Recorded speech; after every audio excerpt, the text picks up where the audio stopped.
Hello, I'm Dr. Ann Ramsey, and on behalf of Mission College, I'd like to welcome you to our annual Women in Leadership Changing the World Awards.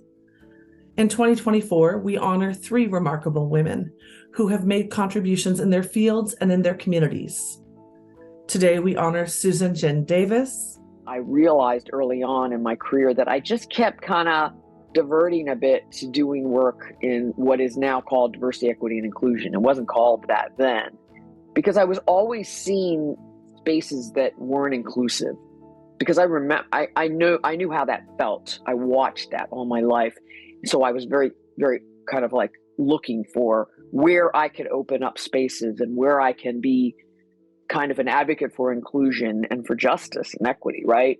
I just didn't know the words at the time. Valerie Landau. I've always been driven ever since I was very young by the idea that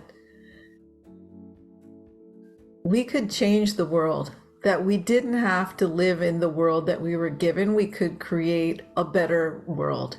And so that's always been a driving force of mine, and always looking for how can we innovate? How can we change the thing that is blocking people from meeting their full potential, especially those who've not been included.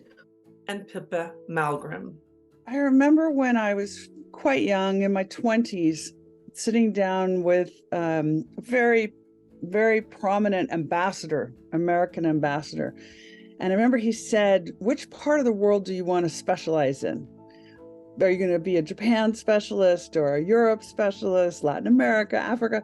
And I remember thinking, why do I have to choose? We live on Earth. And again, if you're working for the President of the United States or running a major global corporation, you don't have the luxury of picking one spot. You have to look at the whole darn thing.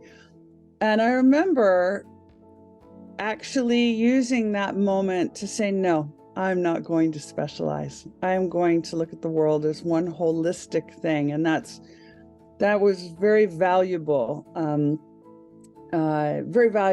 lesson to learn. Congratulations.